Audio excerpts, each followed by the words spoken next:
தனுஷ் ராசிக்காரர்களே, இந்த வீடியோ உங்களுக்கே தற்செயலாக வந்ததுன்னு நினைக்காதீங்க. இப்போ நீங்கள் இந்த தனுஷ் ராசி பலன்கள் பார்க்குறீங்கன்னா அதுக்கு பின்னால் ஒரு காரணம் இருக்குது. சமீப காலமாக மனசில் ஏதோ ஒரு குழப்பம் அல்லது எப்போ நல்ல மாற்றம் வரும்னு ஒரு கேள்வி இருந்தால் அந்த கேள்விக்கான பதிலை தேடி தான் இப்போ நீங்கள் இங்கே வந்திருக்கீங்க. தனுஷ் ராசிக்காரர்கள் சாதாரணமானவர்கள் அல்ல. துணிச்சலும் வேகமும் உங்களோட இயல்பு. ஆனால் அந்த வேகத்துக்கு சரியான வழிகாட்டுதல் கிடைக்கிறப்ப வாழ்க்கையே மாறும். இந்த உலகத்தில் நம்ம எத்தனை முயற்சி செய்தாலும் எந்த ஒரு நல்ல காரியத்தை ஆரம்பித்தாலும் நம்மை காத்து வழி நடத்துகிற ஒரு சக்தி இருக்குன்னு நம்புறீங்களா? அதுதான் நம்மளுடைய குலதெய்வம். தனுஷ் ராசிக்காரர்களின் வாழ்க்கையில் பல தடவை தெரியாமலே தடைகள் உடைந்திருக்கலாம். கடைசி நிமிஷத்தில் வழி திறந்திருக்கலாம்.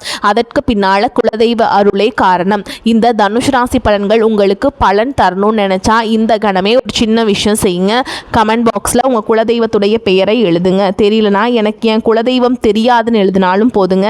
மனசார எழுதுங்க. அந்த நம்பிக்கை தான் இந்த வீடியோவின் சக்தி. உங்கள் குலதெய்வத்தை மனசில் நினச்சிட்டு இப்போ இன்றைய தனுஷ் ராசி பலன்களுக்குள்ளே நுழையலாம் வாங்க.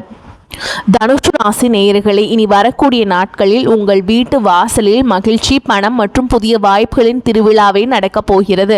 இனி வரக்கூடிய நாட்கள் சாதாரணமான ஒன்றாக நினைத்து ஏமாந்து விட வேண்டாம். ஏனெனில் உங்களின் 5 பெரிய கனவுகள் எப்பாடுபட்டாவது இந்த காலகட்டத்தில் நிறைவேற போகின்றன.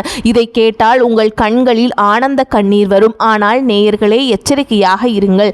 ஏனெனில் பெரும்பாலும் நீங்கள் உற்சாகத்தில் அறிவை இழந்து விடுகிறீர்கள். இந்த வீடியோவை நீங்கள் சற்று புறக்கணித்தாலும் நீங்கள் மிகவும் வருத்தப்பட நேரிடும். இந்த வீடியோவை முன்பே பார்த்திருந்தால் என் வாழ்க்கை மிகச்சிறந்ததாக இருந்திருக்குமே என்று நீங்களே நினைப்பீர்கள். ஏனெனில் இனி வரக்கூடிய நாட்கள் உங்கள் ராசிநாதனான குரு பகவான் ராசி மாற்றம் செய்து தனது உச்ச ராசியான கடக ராசிக்கு செல்ல போகிறார். இது உங்கள் அதிர்ஷ்டத்தின் மூடப்பட்ட கதவுகளை திறக்கப் போகிறது.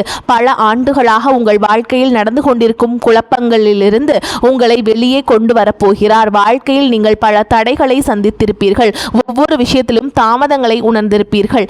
ஜனவரி, பிப்ரவரி, மார்ச், ஏப்ரல் மற்றும் மே ஆகிய கடந்த 5 மாதங்களில் தனுஷ் ராசியினரின் ஒவ்வொரு நம்பிக்கையும் உடைந்து போயிருக்கலாம். நீங்கள் எதிலெல்லாம் நம்பிக்கை வைத்தீர்களோ அவை அனைத்தும் வீணாகி போயிருக்கலாம். உங்களின் ஒவ்வொரு காரியமும் 99% வரை சென்று பாதியிலேயே தடைபட்டிருக்கலாம். மற்றவர்களின் மகிழ்ச்சிக்காக உங்கள் சொந்த மகிழ்ச்சியை கூட தியாகம் செய்தீர்கள். ஆனால் பதிலுக்கு உங்களுக்கு எதுவும் கிடைக்கவில்லை. நீங்கள் நிறைவேற்ற விரும்பிய சில பெரிய கனவுகள் இருந்தன. ஆனால் உங்களால் அதை செய்ய முடியவில்லை. வாழ்க்கையில் ஏதேனும் பெரியதாக சாதிக்க வேண்டும், தொழிலில் ஒரு பெரிய இலக்கை அடைய வேண்டும் என்று நீங்கள் நினைக்கும் போதெல்லாம் உங்கள் வீட்டில் ஏதேனும் ஒரு எதிர்பாராத சம்பவம் நடந்து உங்களை இலக்கிலிருந்து உங்களை திசை திருப்பி இருக்கும். குடும்பத்தில் உள்ள யாரோ ஒருவர் உங்களை குழப்பி இருக்கலாம், தடுத்திருக்கலாம் அல்லது நிறுத்தி இருக்கலாம். வீட்டில் சண்டைகள் நடந்திருக்கலாம். ஆனால் உங்கள் மனமும் மிகவும் பாதிக்கப்பட்டிருக்கும். ஆனால் இனி வரக்கூடிய நாட்களில் உங்கள் வாழ்க்கையில் வரும் ஒவ்வொரு தடையையும் ஒவ்வொரு குழப்பத்தையும் உங்களை விட்டு விலகப் போகிறது. இனி உங்கள் இலக்கை அடைவதிலிருந்து உங்களை யாராலும் தடுக்க முடியாது. ஏனெனில் குரு பகவான் இப்பொழுது உச்சம் பெறப்போகிறார். தனுஷ் ராசி நேயர்களே, நீங்கள் வெளியிலிருந்து பார்க்கும் பொழுது மிகவும் பலசாலியாக தெரிவீர்கள். மக்கள் உங்களை பலசாலி என்று நினைக்கிறார்கள். ஆனால் உள்ளுக்குள் நீங்கள் பல துயரங்களை, கஷ்டங்களை, எதிர்காலத்தை பற்றிய கவலைகள் மற்றும் பலவிதமான குழப்பங்களை உங்கள் இதயத்தில் அடக்கி வைத்திருக்கிறீர்கள். உங்களுக்குள் எவ்வளவு போராட்டங்கள் நடக்கின்றன என்பதை யாராலும் கணிக்க முடியாது. உங்கள் குடும்பத்தினரோ, வாழ்க்கை துணையோ அல்லது வேறு யாரோ இதை புரிந்து கொள்ள முடியாது. உங்கள் துயரத்தை உங்களை தவிர வேறு யாராலும் புரிந்து கொள்ள முடியாது. ஏனெனில் உங்களுடையது தனுஷ் ராசி. நீங்கள் வெளியில் இருந்து பார்க்கும்போது சிங்கம் போல் இருப்பவர்கள். நீங்கள் ஒரு சிங்கம் போன்றவர் என்றும் பாறை போல உறுதியானவர் என்றும் எவ்வளவு பெரிய துயரம் வந்தாலும் உறுதியாக நிற்பவர் என்றும் மக்கள் நினைக்கிறார்கள். ஆனால் எந்த ஒரு சுயநலமும் இல்லாமல் யாராவது எனக்கு துணையாக நிற்க மாட்டார்களா, என்னுடன் நடக்க மாட்டார்களா என்று நீங்கள் ஏங்குகிறீர்கள். ஆனால் தனுஷ் ராசினருக்கு அப்படிப்பட்ட அதிர்ஷ்டம் அமைவதில்லை. உங்களுக்கு துரோகம் செய்வது அந்நியர்கள் அல்ல, உங்கள் சொந்த மனிதர்கள் தான் உங்களுக்கு அதிக துரோகம் செய்கிறார்கள். உங்கள் சொந்த மனிதர்களே உங்கள் கால்களில் விலங்கிட்டு உங்களை முன்னேற விடாமல் தடுத்துள்ளனர். உங்கள் வாழ்க்கை ஒரு ஆமை வேகத்தில் நகர்ந்து கொண்டிருக்கிறது. கடந்த 5 மாதங்களில் வாழ்க்கையில் ஏதேனும் மகிழ்ச்சி வந்தாலும் அது மிகவும் மெதுவாக வந்தது. எங்கிருந்தாவது பணம் வர வேண்டியிருந்தால் அதுவும் மிகவும் மெதுவாகவே வந்தது. அதுவும் நீண்ட காலத்திற்கு பிறகுதான் வந்தது. வந்த உடனே செலவாகியும் விட்டது. யாரோ கண் திருஷ்டி வைத்தது போலவும் யாரோ தீய எண்ணத்துடன் உங்களை பார்ப்பது போலவும் ஒரு உணர்வு இருந்திருக்கும். உங்களுடன் யாருக்கும் ஒத்து போகவில்லை. உங்கள் பேச்சை யாரும் புரிந்து கொள்ளவில்லை. உங்கள் உணர்வுகளை யாரும் மதிக்கவில்லை. இதனால் உங்கள் இதயம் எப்போதும் சுக்குநூறாக உடைந்து போகிறது. ஏனெனில் உங்களுடையது தனுசு ராசி. நீங்கள் தேவைக்கு அதிகமான பொறுப்புகளை நிறைவேற்றுகிறீர்கள். தனுசு ராசினர் பிறந்த உடனேயே உங்கள் தலையில் பொறுப்புகளை சுமை ஏற்றி கொள்கிறீர்கள். உங்களுடன் பிறந்தவர்கள் விளையாடி கொண்டிருக்கும் போது நீங்கள் குடும்பத்தின் பொறுப்புகளை சுமந்து கொண்டிருக்கிறீர்கள். படிக்கும் வயதிலும் குடும்ப பொறுப்புகளை சுமக்க வேண்டிய நிலை. இப்படித்தான் உங்கள் வாழ்க்கை இதுவரை இருந்து வருகிறது. ஆனால் இனி இப்போது வாழ்க்கையில் வரும் கஷ்டங்கள் இருந்து வெளிவர வேண்டிய காலகட்டம் வந்துவிட்டது. இப்போது உங்களுக்காக ஒரு நம்பிக்கையின் ஒளி பிறந்துள்ளது. இந்த நம்பிக்கையின் ஒளியை நீங்கள் கட்டாயம் பற்றி கொள்ள வேண்டும். இதில் நீங்கள் உறுதியாக நிற்க வேண்டும். ஏனெனில் வாய்ப்புகள் மீண்டும் மீண்டும் வராது. இதை நினைவில் கொள்ளுங்கள். இந்த வீடியோவை முழுமையாக பார்க்க வேண்டும். ராசி நேயர்களே, இந்த வீடியோவில் நான் கூறப்போகும் விஷயங்கள் உங்கள் வாழ்க்கையை மாற்றுவதற்கு போதுமானது. வாழ்க்கையில் வரும் துயரங்களிலிருந்து விடுபட போதுமானது. சில கசப்பான உண்மைகளையும் நீங்கள் செய்யும் தவறுகளையும் உங்களுக்கு தெரியப்படுத்த போகிறேன். இதை கேட்கும் போது இது நான் தானே என்று என்னை பற்றி தான் சொல்கிறீர்கள் என்று உங்களுக்கு தோன்றும். அப்படி தோன்றினால் கமெண்டில் கட்டாயம் சொல்லுங்கள். ஏனெனில் தனுஷ் ராசினரின் வாழ்க்கை இப்படித்தான் இருக்கிறது. இப்போது வீடியோவிற்குள் செல்வோம். முதலாவதாக உங்கள் ஆரோக்கியத்தை பற்றி பார்ப்போம். கடந்த சில காலகட்டங்களாக, அதாவது 4-5 மாதங்களாக தனுஷ் ராசியினருக்கு உடல் சோர்வு மிகவும் அதிகமாக இருந்தது. இரவு நேரங்களில் அசிடிட்டி, கேஸ் போன்ற பிரச்சனைகள் அதிகமாக இருந்தன. அத்துடன் ஒற்றை தலைவலி, கால்களில் வீக்கம், கால்களில் வலி போன்ற பிரச்சனைகளும் இருந்தன. இரவு நேரங்களில் கவலைகள் அதிகரித்தன. வாழ்க்கையில் எந்த தவறும் நடக்கவில்லை என்றாலும், எல்லாமே நன்றாக இருந்தாலும் உங்கள் எண்ணங்கள் எதிர்மறையாக இருந்தன. இரவில் தவறான விஷயங்களை நினைத்து கவலைப்பட்டீர்கள். தேவையில்லாத கவலைகளையும் வலிகளையும் சுமந்து கொண்டிருந்தீர்கள். ஆனால் இப்போது இதிலிருந்து வெளிவருவதற்கான வாய்ப்புகள் மிகவும் நன்றாக உள்ளது. தனுஷ் ராசி நேயர்களே, ஒரு விஷயத்தை நினைவில் கொள்ளுங்கள். உங்கள் வாழ்க்கையில் ஏதேனும் ஒரு பிரச்சனை வந்து அது கடந்த பல ஆண்டுகளுக்கோ பல மாதங்களுக்கோ உங்களை விட்டு விலகாமல் இருந்தால், நீங்கள் எவ்வளவோ முயற்சி மற்றும் பரிகாரங்கள் செய்தும் பலன் கிடைக்கவில்லை என்றால், அந்த பிரச்சனையின் மூல காரணம் உங்கள் ஜாதகத்தில் உள்ள கிரகங்கள் மற்றும் திசைகளில்தான் உள்ளது. அந்த கிரக நிலைகளை புரிந்து கொள்ளும் வரை உங்களால் அந்த பிரச்சனைகளிலிருந்து வெளிவர முடியாது. நீங்களும் உங்கள் ஜாதகத்தை ஆழமாக ஆய்வு செய்ய விரும்பினால், வாழ்க்கையில் உள்ள பிரச்சனைகளிலிருந்து விடுபட நினைத்தால் நீங்கள் எங்களை தொடர்பு கொள்ளலாம். கமெண்ட் பாக்ஸில் நீங்கள் கமெண்ட் செய்யலாம். இப்போது உங்கள் முழு கவனமும் இங்கே இருக்க வேண்டும். நடைமுறை ரீதியாக நான் உங்களுக்கு விளக்கப் போகிறேன். ஆரோக்கியத்தை பற்றி நான் கூறினேன். ஆனால் இனி வரக்கூடிய நாட்களில் குரு உங்கள் 8ஆம் வீட்டிற்கு வந்து உச்சம் பெறும்போது உங்கள் ஆரோக்கியம் தொடர்பான பிரச்சனைகள், அதாவது முன்பிருந்த பிரச்சனைகள் பெருமளவு தீரும். ஆம் நேயர்களே, ஆனால் இங்கே உங்களுக்கு சற்று சோம்பல் அதிகரிக்கும். குரு பலமடையும் போது அதிர்ஷ்டமும் பலமடையும். ஆனால் சோம்பல் நிச்சயம் வரும். ஏதேனும் வேலை செய்ய நினைக்கும் போது சற்று நேரம் கழித்து செய்யலாம், சற்று ஓய்வெடுக்கலாம் என்று தோன்றும். காலையில் எழுந்ததும் இன்னும் சற்று நேரம் தூங்கலாம் என்றும் தோன்றும். சோம்பல் சற்று அதிகரிக்கும். நீங்கள் சோம்பல் படும்போது உங்கள் 4ஆம் வீட்டில் சனி இருப்பதை கவனியுங்கள். நீங்கள் குடும்ப பொறுப்புகளை சுமக்க வேண்டியிருப்பதால் குடும்பத்தில் சற்று ஒழுக்கம் தேவை. இதை விசேஷமாக கவனியுங்கள். ஏனெனில் சனி குடும்பஸ்தானமான 4ஆம் வீட்டில் இருக்கும்போது குடும்பத்தில் ஒழுக்கம் அவசியம் என்று புரிந்து கொள்ளுங்கள். குடும்பத்தில் எந்த விஷயத்திலும் தாமதம் இருக்கக்கூடாது. மதிய வேளையில் தூங்கக்கூடாது. காலையில் சீக்கிரம் எழ வேண்டும். ஒழுக்கத்தை கடைபிடித்தால் மிகவும் நன்றாக இருக்கும். குரு கடகராசிக்கு வருவதால் நீங்கள் ஆன்மீகத்தில் அதிகம் ஈடுபடுவீர்கள். அதாவது எல்லாமே இறைவனின் கருணைதான் என்று நினைப்பீர்கள். இறைவனின் மீதான உங்கள் பற்று அதிகரிக்கும். சில சமயங்களில் உங்கள் வாழ்க்கையில் நடக்கும் சில எதிர்பாராத நிகழ்வுகளால் உங்கள் மனம் சற்று சோர்வடையும். சில நிகழ்வுகளை நீங்கள் பெரிதாக எடுத்துக்கொள்ளவில்லை என்றாலும் அது நடந்துவிடும். நீங்கள் விரும்பாமலேயே சில விஷயங்கள் நடக்கும். இது போன்ற சில நிகழ்வுகள் நடக்கலாம். ஆனால் சுக்கிரனும் குருவுடன் வரப்போகிறார் என்பதை நினைவில் கொள்ளுங்கள். சுக்கிரன் குருவிடம் வரும்போது அது உங்களுக்கு நல்ல பலனையே தரும். ஆனால் சுக்கிரன் 8ஆம் வீட்டில் இருக்கும்போது உங்கள் ஈர்ப்பு சற்று குறையலாம். உங்களுக்கு சில விசித்திரமான உணர்வுகள் ஏற்படலாம். காரணமே இல்லாமல் அழுகை வரலாம். உணர்வு பூர்வமாக நீங்கள் சற்று பலவீனம் அடையலாம். என் வாழ்க்கையில் என்னிடம் பேச, என் உறவுகளை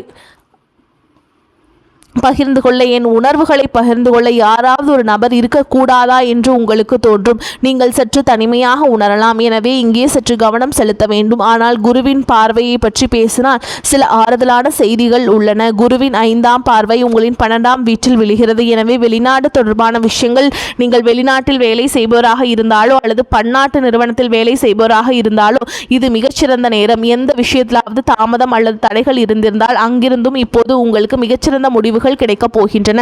அந்த தாமதங்களும் முடிவுக்கு வரும். முடங்கி கிடந்த பணம் கிடைக்கும். விசா தொடர்பான ஏதேனும் குழப்பங்கள் இருந்தால் அந்த காரியங்களும் பெருமளவு நிறைவேறப் போகின்றன.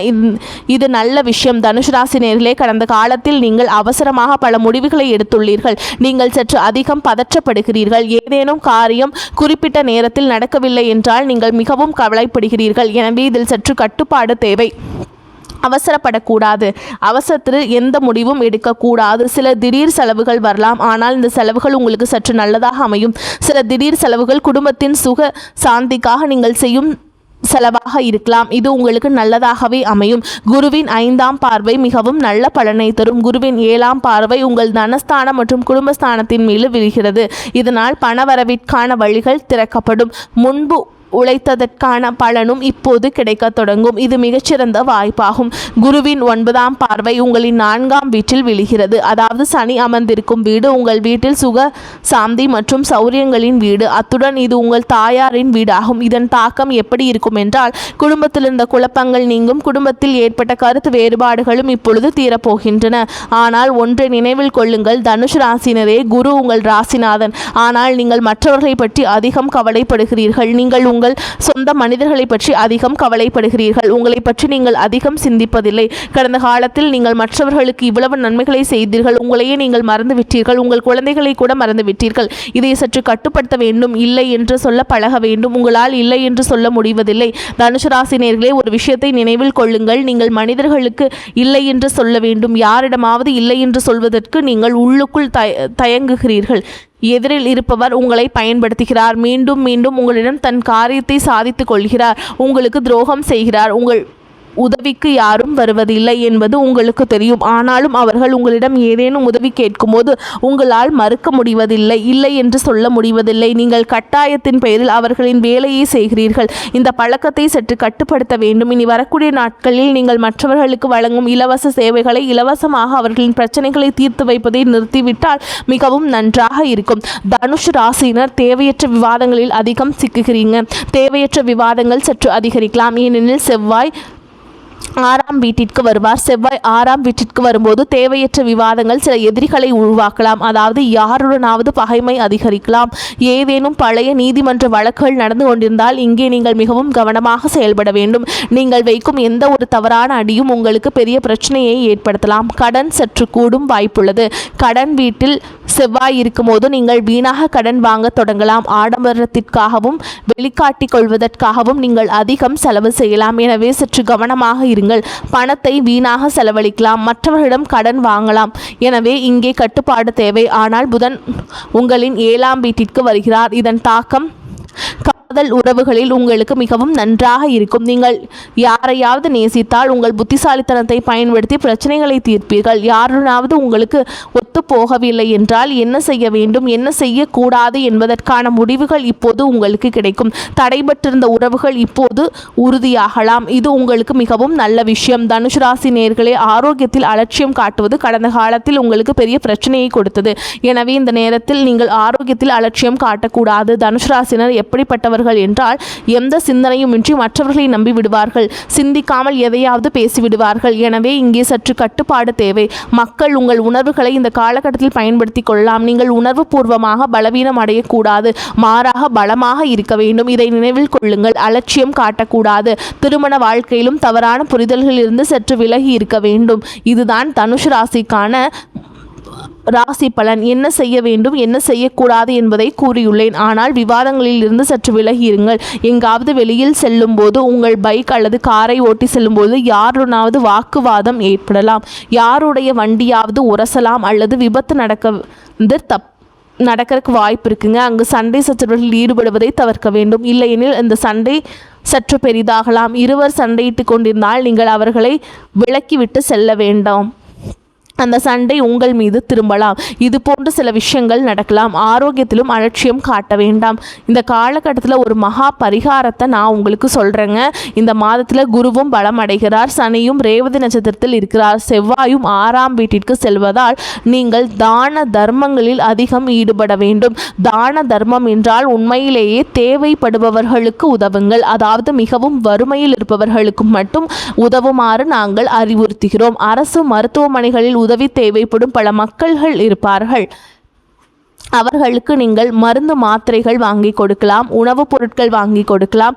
அவர்களுக்கு உதவலாம். ஏதேனும் கால்நடை மருத்துவமனைக்கு சென்று விலங்குகளுக்கு உதவலாம். உழைக்க முடியாத நிலையில் இருப்பவர்களுக்கு, கை கால் இல்லாதவர்களுக்கு சிறிது பணம், ஆடை, உணவுப் பொருட்கள் போன்றவற்றை கொடுத்து உதவலாம். இந்த வகையான தான தர்மங்கள் உங்களுக்கு மிகவும் பயனுள்ளதாக இருக்கும். இன்று இந்த வீடியோவில் ஏதாவது புரியவில்லை என்றால் கமெண்டில் எனக்கு தெரியப்படுத்துங்கள். வீடியோ பிடித்திருந்தால் லைக் செய்து நம்ம சேனலை சப்ஸ்கிரைப் செய்து கொள்ளுங்கள். நான் கூறிய விஷயங்களை உங்கள் வாழ்க்கையோடு ஒத்துப்போகிறதா இல்லையா என்பதை எனக்கு தெரியப்படுத்துங்கள். வாழ்த்துக்கள். வாழ்க வளமோடு நலமோடு. நன்றி, வணக்கம்.